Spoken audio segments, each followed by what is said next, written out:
Thanks, Neil. Well, good morning. So if I could start by a thank you.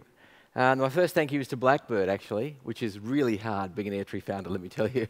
And the thanks is for having this session and similar sessions like this in this startup conference. It'd be super easy for a startup conference to be all about, be the best you can be, go 110%, which of course is mathematically impossible, and just focus on growth and not think about the issues in life that make us human, the things that actually matter to us. So a huge credit not only to the Blackbird partner, but to Joel as a creative director for this. And also their commitment to diversity and having a 63-year-old old fucker up here is really quite kind as well. So we're going to talk a bit about philanthropy. Before we get into that, I want to just kind of frame this. Because philanthropy can get lost in this whole sense of like millionaires giving tons of money away, which of course it is. But at its very core, philanthropy is just us looking after each other. It is the fundamental tenet of a healthy society that we all look after each other. So you can take one of two vectors in how you think about philanthropy. One is that you believe that you should do the right thing for others and help out. And the second one was actually written well by Andrew Carnegie, who was the famous US industrialist, who wrote a really, really good treatise called The Gospel of Wealth. He wrote it about 1860 or 1880, I think. And it's really interesting because he was not a nice guy by any stretch of the imagination. But he had this thesis that, firstly, if you die rich, you die a bad person, that you should be giving your money away. But the core to his thesis was, if you don't look after everybody in a society, then the society will break down. And if you want to talk sort of historically, anthropologically, whenever societies in human history have become diversified, where one group has all the power and all the money and all the luck, and the rest are struggling, the pitchforks come out. And so whether you want to take the vector of just do the right thing and be kind and care about each other, or you want to kind of save your skin and not live in a police state with guarded walls, it's important to try and engage in the idea of giving back. So my brief journey into this area of philanthropy started with Microsoft. About 150 years ago, I was at Microsoft in Australia. I was running Australia, and Bill Gates, who you may have heard of, he asked me to come over and run one of the 5 product groups at Microsoft. So I went over. I was vice president of Work Group, which was the product division that built Exchange and Outlook and those products that you would know today. So I was the only non-American vice president of the company, running one of the 5 product groups. So I was pretty fucking lucky, to be honest. And when I got to America, I'd come from running Australia. I had no wealthy background, public school background, etc. Nothing wealthy.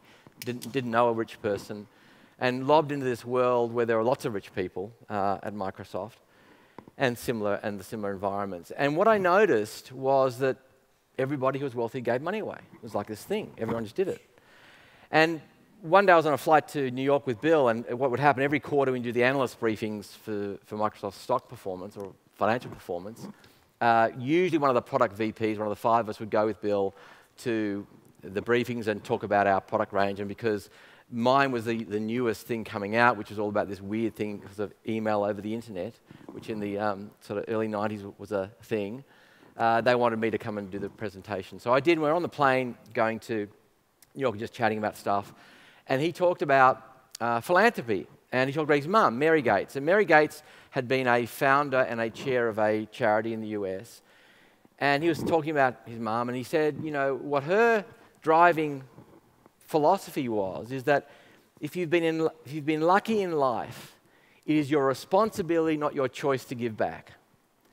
And I don't remember much about my life, maybe it's alcohol or other things, but I remember that conversation as though it was yesterday, and I thought, it makes so much sense. Of course we've all been lucky, some of us luckier than others. And of course, if you've been on the luck side of lucky, the positive side, of course it should be your responsibility to give back and not a choice. It shouldn't be this, I might do something. It should be, you fucking have to do something. And so soon after that, we had a family tragedy in Australia. My only sister was killed in a car accident. Her baby was really, really badly injured. It was all terrible. And so I said to Bill, I have to come back to Australia. I was about to be promoted to another role, and I said, I have to leave. So I came back to Australia. First thing we did, my wife and I, we thought we need to do this philanthropy thing. So we moved 35% of our net wealth into a foundation, surprisingly called the Petre Foundation, weird. And we then started to to do giving. And at the same time, I thought, well, clearly everyone does this in Australia. So I started talking to wealthy Australians. And what I realised very, very quickly is that literally no one in Australia gives. It's not a thing. No matter how successful you are, how rich you are, you just don't do it. And nobody talks about it. So in the US, if you went to a dinner party with wealthy people and you were not able to talk eloquently about the philanthropy you were doing, you were a social pariah. In Australia, you have to be deep on house prices. That's the thing that you have to be deep on. If you know that, you're cooking. But nobody, and if you raise the idea of philanthropy, it's like, how dare you? That's a personal thing. Fuck you. It's a thing that really matters in our society. So that was my early journey, was this sort of seeing this light, thing, that's obvious, coming back, we'll do this, shit, no one's doing anything. So I started this other journey at the same time, which is to look at giving. And so I started to fund research into philanthropic giving. So we do that every few years. It's done by universities, so it's not me making stuff up. And here's the bit of data. Here's one data chart, which is kind of the global giving. So this is giving as a percentage of GDP. And the technical term is we suck. We are terrible. And you can talk about other countries that are different to us in a socio-political sense, like the US, but New Zealand, they're pretty similar, right? Canada, for fuck's sake, they're pretty similar, and yet we are terrible. Now, the other two data points you need to understand at this point is that not only are we bad in overall giving, but our high net worths are even worse. So in America, the average high net worth person, which means, depending on how you want to define it, net worth of around $20 million or more, allocates about 15% of their net worth to charity. In Australia, the average high net worth allocates less than 1% of their net worth to charity. 50% of Australians earning $1 million or more give exactly zero to charity. Zero. So and the third sort of leg to this stool is that Australia's a low-tax country. Now, we can have an argument about where the tax should come from, but if you look at OECD tax rates, Australia is in the bottom quarter. So we are the best at sucking, at giving and taking tax. So there can be no argument in Australia that it's the government's responsibility. We don't give the government enough money to solve all the problems that exist.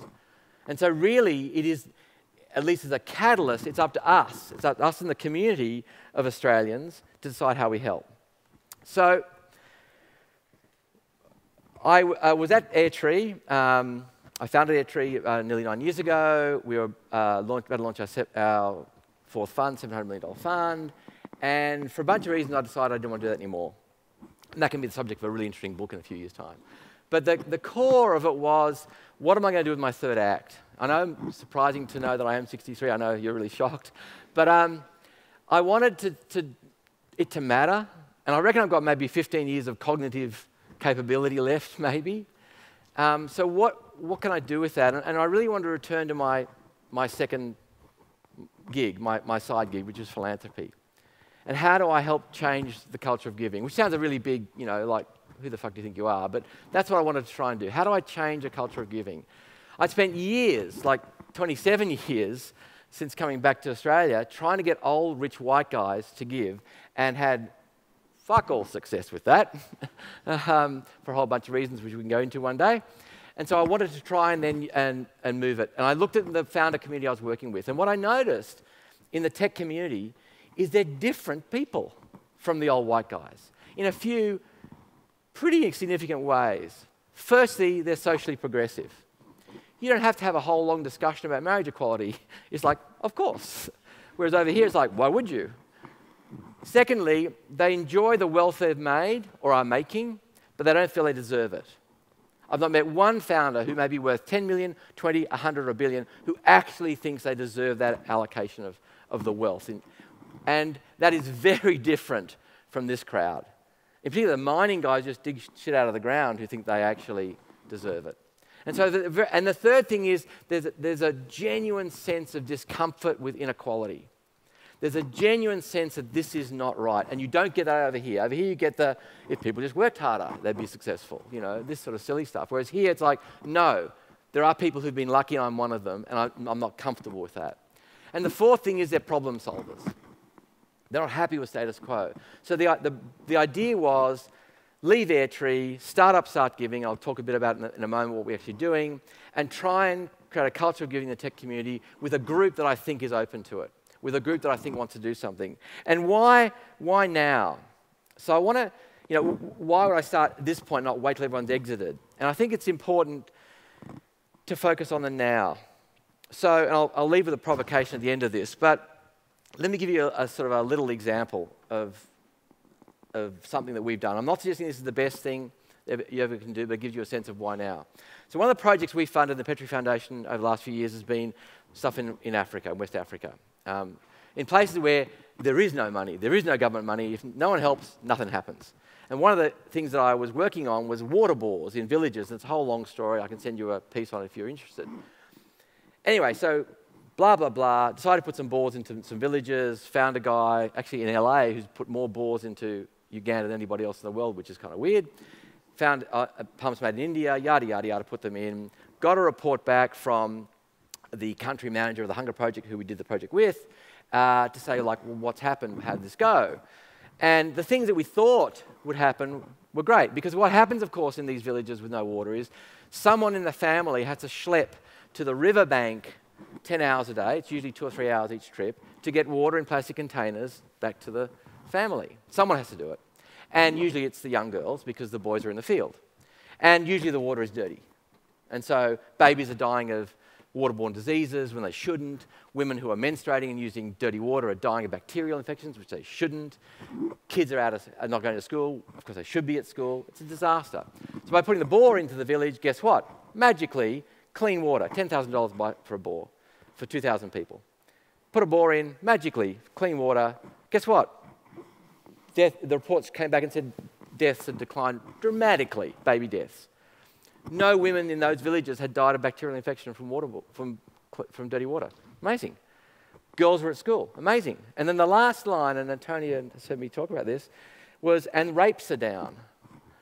And I wrote back to Daisy, what the fuck? What do you mean rapes? What do you mean rapes are down? She said, well, she said, of course, that it's the 12-year-old girls who are going to the riverbank to get the water, and there are predators waiting by the riverbank to rape them.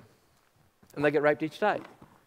And the fathers, I get a little bit emotional because I'm a father of 3 daughters, but the fathers know their daughter's going to get raped. But they can't send their son because they've got to be in the field, because these guys are earning like $1 a week. So that's their only answer. Either no water or water because my daughter got raped. And so the rapes have gone to 0. So the girls are not getting raped and going to school. And so for me, that was the now. And I was traumatized for about a month after that report to think if I hadn't put those bores in those villages that month, some girls who I didn't know were going to get raped. So the reason for StartGiving, what we're trying to do is to try and pull forward giving, to try and do things now, to not do things later. And so the essence of StartGiving is this, which is the best time to start giving is yesterday. And so we're building an organization where we're trying to concierge. By the way, I've funded it all myself, so there's no fees. And I've got the best person perhaps in the country, Antonia, to join me.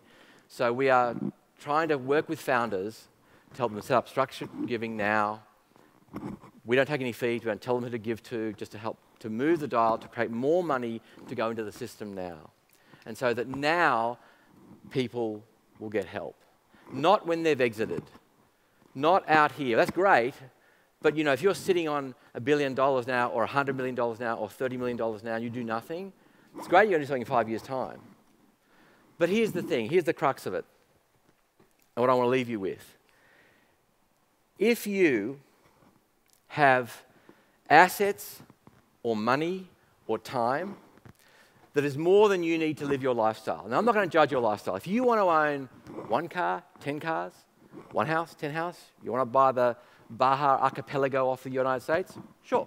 Whatever you want to do. Whatever you want to do with your money, fine. I'm not going to get into that moral discussion now. But for whatever excess you've got beyond your lifestyle you choose, if you choose not to allocate a decent chunk of that to alleviating suffering, you have to accept the inescapable truth Because you didn't do something today, someone is suffering today.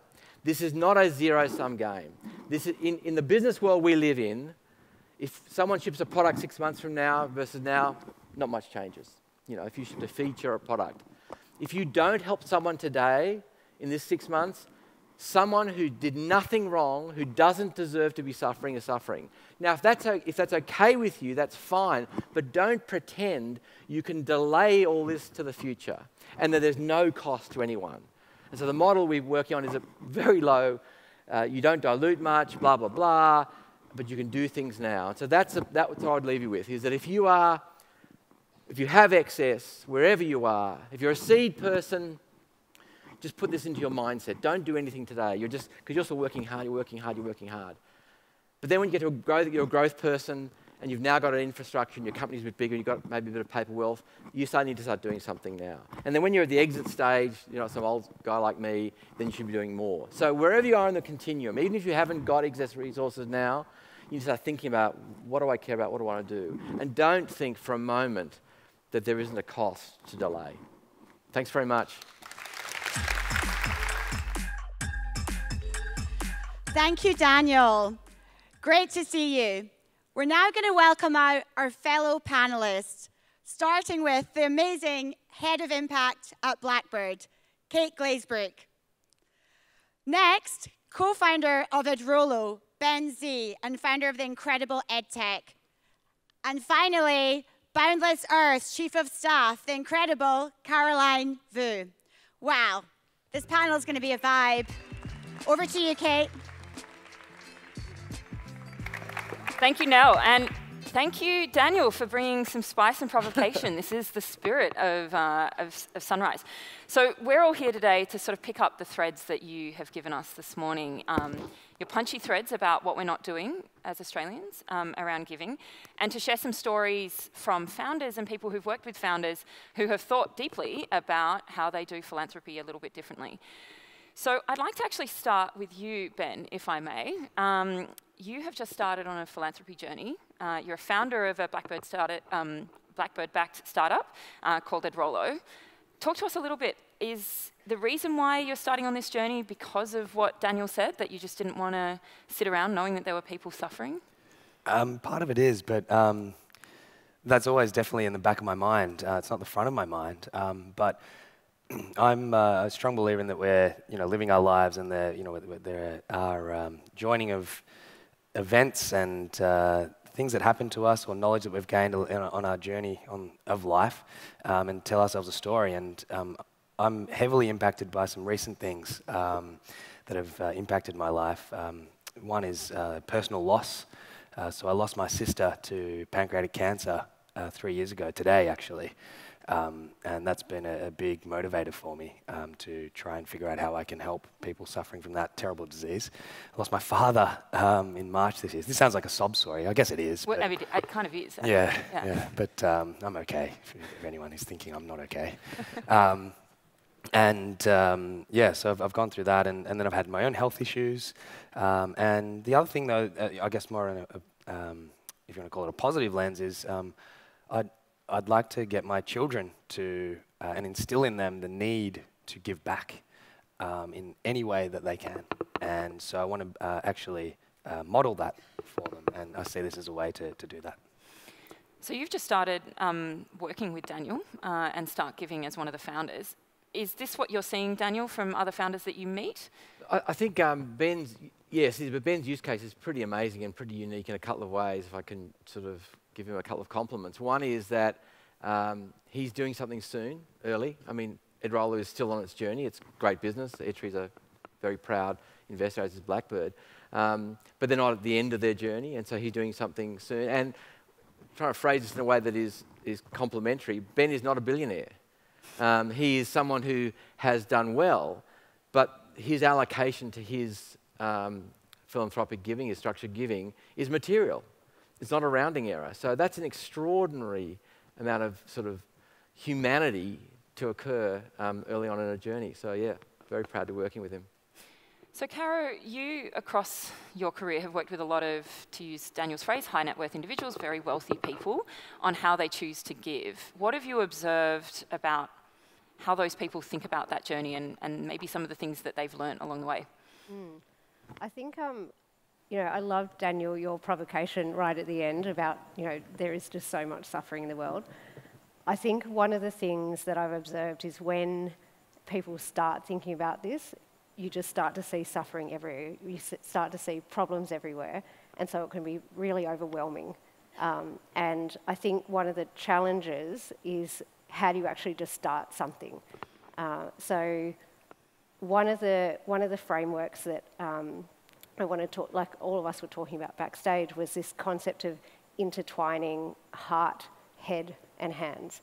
And so if you start with heart, your beautiful story, Ben, about what has, where you've started and the things that have compelled you to take that first step, I think that's a perfectly fine place to start. And we can talk more about, how we can evolve into a more sort of strategic, where we all want to get to, like more strategic giving, which is about how do you use every dollar the most efficiently.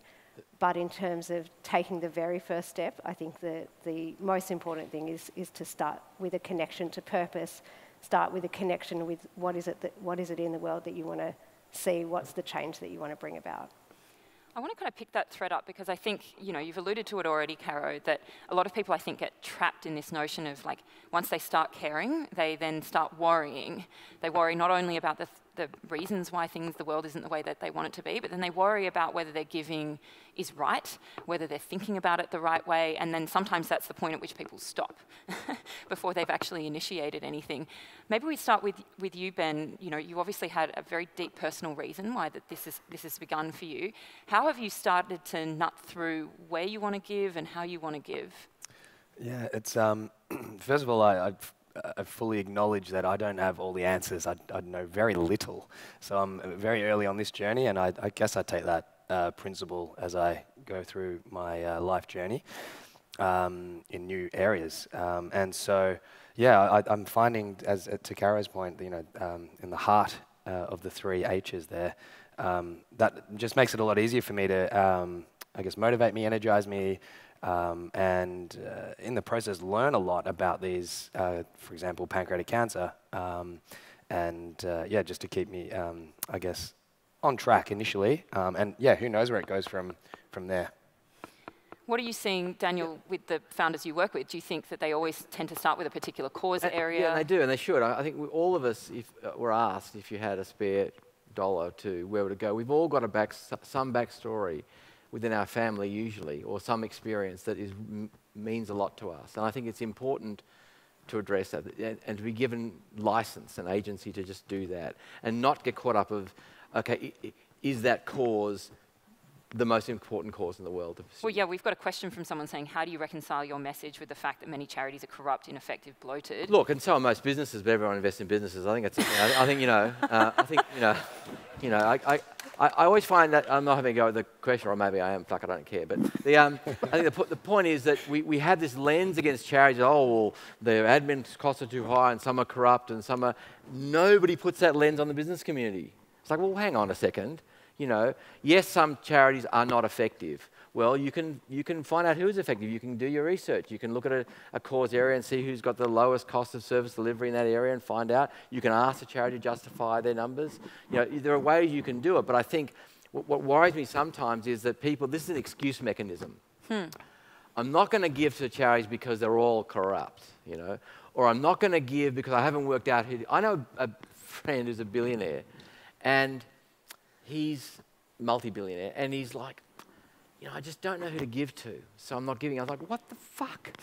Just take 100 million and give to 10 fucking charities, then worry about it later. But Daniel, let's start there, because I actually do think, regardless of whether you're a multi-billionaire or you're just somebody who has, to your point earlier, the capacity they can live comfortably on what they have, and they might have some extra. So for anyone in that gamut, what's the first step? So Karen, maybe we start with you. What do you think the first step is to chunking up this huge universe of we don't know all of the answers? Yeah, so I think, we've all talked about this connection to passion. So it might be, I think you had a great story about breast cancer and how you identified that it was the area that you wanted to give to, but you still within that Yeah. had some strategic thinking about which of the breast cancer charities are the most effective. So you can still take some of the attributes and the things that have made you a successful founder and apply them to the giving, because you're thinking about who has the best leadership team, who understands the problem the best, who is bringing in external networks. So I think there's sort of a balance between knowing, like you said, that you are stepping into a space that you may not know all the answers, but you have to also rely on your intuition, your expertise, and be able to bring that to bear. So, I think as a founder, or just one of my strengths personally is to connect with people. And I'm not walking this path alone. So Daniel and StartGiving and Tanya are doing a great job and being super helpful to me.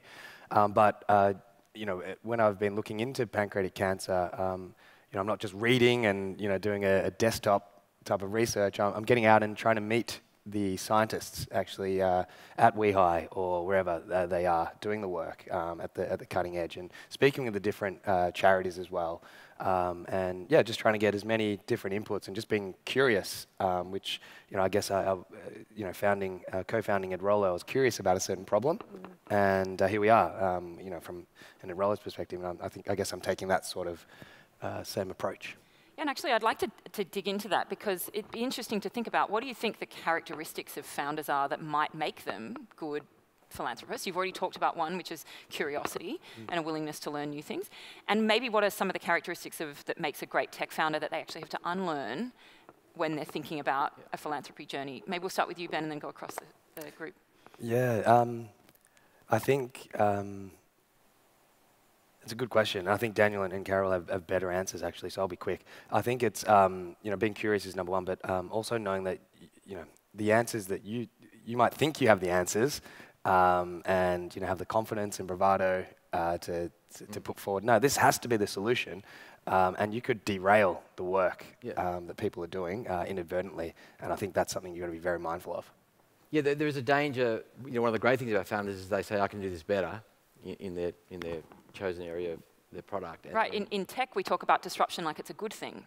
Yeah, and I think it's to be very careful here, because more often than not you're actually fucking with people's lives, and often the problem is not just money. There are systems issues involved that are not understood well.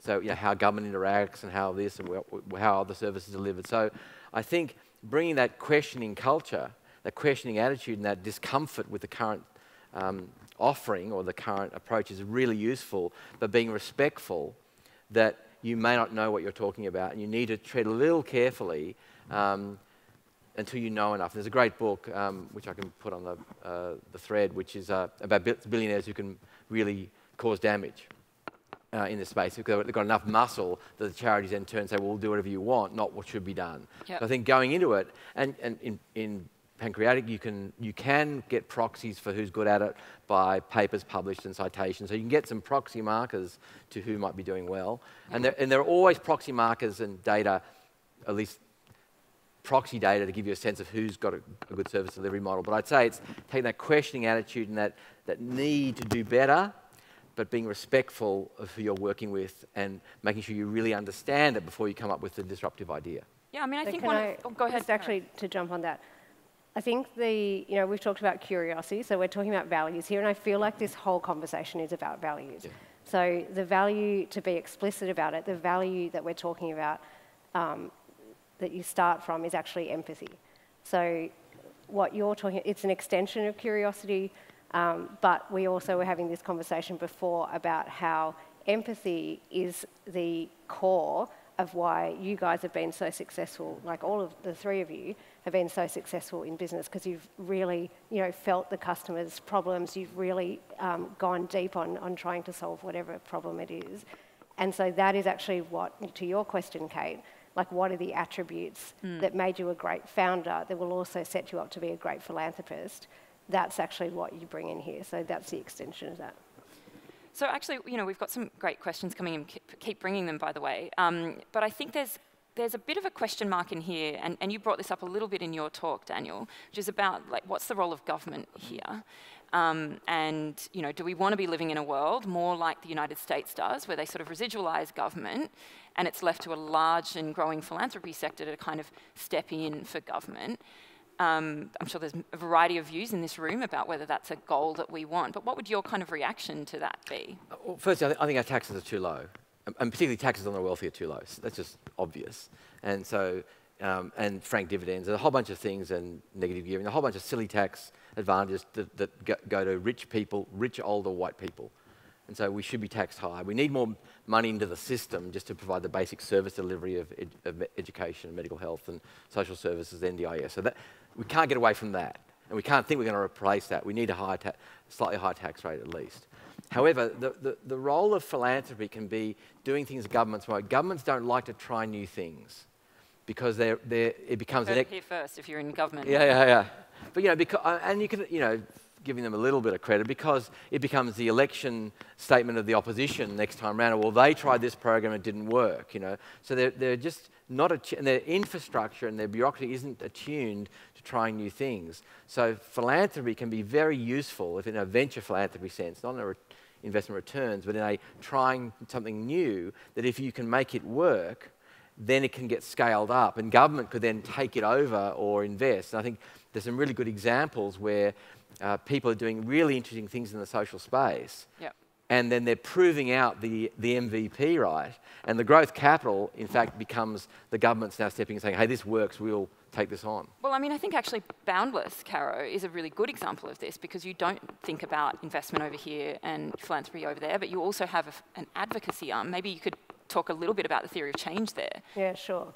So I don't know how many people were here yesterday for Eitan's speech, but we, at Boundless, we're a non-profit, and we have 3 arms. We have philanthropy, investment, and then advocacy. And the reason that we were set up like that is that we really thought that you can create this flywheel effect exactly the way that you've just described it. So I'll give you an example. Eitan talked about our transport epic yesterday, which was like a focus on decarbonising transport. We funded, I think, 12 non-profit organisations who were all doing advocacy to get the government to introduce like a game-changing regulation. We also provided a line of credit to a company called Good Car Company, which was about solving the supply of EVs into Australia and therefore also affordability and therefore changing the narrative about EVs being, only Teslas. But all of that was to provide, I guess, a sense for government that there was enough groundswell, there was enough momentum for them to act on the mandate that they'd been given at the last election to go really hard and ambitious in terms of climate policy. So in some respects, it's sort of philanthropy as a de-risking strategy, actually, potentially for government. Yeah. I want to turn to a theme, though, which may be on the minds of some of the founders in the room, which is that, in Australia, and a lot of the provocation of Sunrise is really about like testing our concept of what Australian culture could be and what Australian tech ecosystem can be. And, we have a tall poppy syndrome. We heard this yesterday a little bit in Rick's talk, which is some of that holds us back. And in a tech context, that can be like ambition's not a thing we've traditionally lent into openly as Australians. So in a philanthropy context, we also sometimes see that as people may do some philanthropy, but are not as comfortable talking to other people about it. Ben, you've kindly come to join us on stage early in your journey. I know you're very thoughtful about this, but was that like... Are you uncomfortable about the idea of saying you're a philanthropist? A little bit because I've only just started, and so but I think for me personally, when I look back and think about when did I start giving, like as soon as I got my first real job when I was 19, I did the simplest thing I could do, and I actually sponsored a child through World Vision. And I've done other things along the way that I could do, whether it was financial or time. And I think until this point, or roughly 6 months ago, I didn't have the self-belief that I could have an impact. And so it's probably linked to... What do you mean by self-belief there? Because you're a founder, like you've had to dig deep and tell people that you can build a product nobody else has seen before. Yeah. Why wasn't it not the same? Yeah, I'm working with a therapist on Sorry. Aren't we all? I'll leave my answer at that. You can give me the bill later on. It's done this too. No, but I do think there is something there, right? Like, Peter Singer talks about this in his book, The Life You Can Save, which some of you may have picked up a free copy of yesterday. But he talks about saying that actually one of the best things you can do as a philanthropist is talk to people about the fact that you are. Yes. And he says, like, most people shy away from that because it feels crass. It feels like, oh, God, I mean, there's a difference between getting a, building in your name, I think, and talking to your other people who are your peers who you also think have a capacity to give and saying, hey, just in case you're interested, these are the charities that I'm supporting. Yeah, I think one of the dangers is the philanthropist title and it's like you've got to have a certain set of skills and attributes to be that. I think we should try and not use it. It's just about caring. So, do you care? Yeah, I care. Well, what do you care about? I care about pancreatic cancer. Oh, cool. What are you doing? Well, I'm thinking of funding da-da-da. And so you demystify the whole, you have to be this all-knowing. You're not trying to be a Bill Gates who's literally changing the world in a lot of areas he's doing, or what Warren Buffett's doing, or what Peter Singer's doing. You're just someone who cares, and you care about this, and I'm trying to help that. I think if we bring it to that level, it's more engaging. Everyone can then be a philanthropist because everyone cares about something and wants to help it. Yep. So I think that's super. And I think the problem in Australia is we shut down conversations on philanthropy, not for the reason that told Poppy. It's that the rich people do not want to have to provide excuses as to why they're not giving. That's my 27 years of anecdotal research talking to rich white guys. They want to have a conversation that nobody has because they don't want to be embarrassed by being. And my view is, if you want to be a greedy fucker, just say, I'm happy being a greedy fucker. Own it. Have a T-shirt, wear the hat, do whatever you want to do, right? Can I go back one sec to please. like 30 seconds before the greedy fucker bit? Okay. You just wanted to say that, didn't you? You just wanted to say that. Only because you swear so much. Okay. Not off stage, only on stage. No, off stage as well. I do, okay. So there was... That's therapist. I've got you all covered, don't worry. Like a group deal. I don't know. So there was something, I forget now because of all the swearing, but there was a thread there that actually threaded back to Ben. It was about so when you were saying just start with the principle, which is, do you care? And so to your thing about, lacking the self-belief, there's something that I find really comforting as I move through life, as in Boundless every day, I'm going to go quick diversion. We are all trying to, at Boundless, we're all trying to get within the confines, the planetary confines of 1.5 degrees. And as Sam said yesterday, we're on track for 3 degrees at the moment. So it can be, this is like this talk of overwhelm that I started with at the beginning. There's one thing that helps me move through days when I get completely emotionally overcome by things like that. And it's just that we are all here right now. We are all, there's this great quote about, by this writer called Joanna Macy, about, she imagines these Buddha fields of souls who are lining up to be on earth at this one moment. And so you are exactly where you need to be, and you are, and that's, I think, where we have to start. Except I swear too much. Except you. Yeah, less swear. Well, actually, I'm all for swearing, let's be honest. But yeah. Well, I don't think I could wrap it up more beautifully than that. I think it's one, if I could, I think one Apparently thing, and it won't have a swear word. I promise I won't swear, I promise. Go for gold. Okay. I think Ben, I could speak for Ben, but I know that once you start giving back, the joy you get is extraordinary. And I can say honestly, from the bottom of my heart, that other than my wife and 3 children, the thing that gives me the most joy and has given me the most joy in my life has not been, I've had a pretty lucky career and I had some pretty amazing jobs. It's the stuff that I can see through the caring, the giving we're doing. I get much more joy, sense of fulfillment, sense of purpose, knowing I've been able to help. But I can only do that because I had this other stuff going on that let me do that. But you do get this guilty pleasure in giving. And if you haven't started doing it, trust me, it's a really good drug. It's a really good one. So whether you're motivated by the guilty pleasure drug that, that Daniel describes, or being one of the souls in the field, or to hear from Ben's story about taking something that's happened to him and using that for good, and being humble enough to say I don't know the answer and getting help along the way. I think anyone in this room works for an organisation, whether you're yet able to give or you work for an organisation, time and the products that you work on can be also a pretty phenomenal way of giving back, and many of the companies we work for give us that opportunity. So I want to say thank you to my wonderful panellists, and thank you for being with us.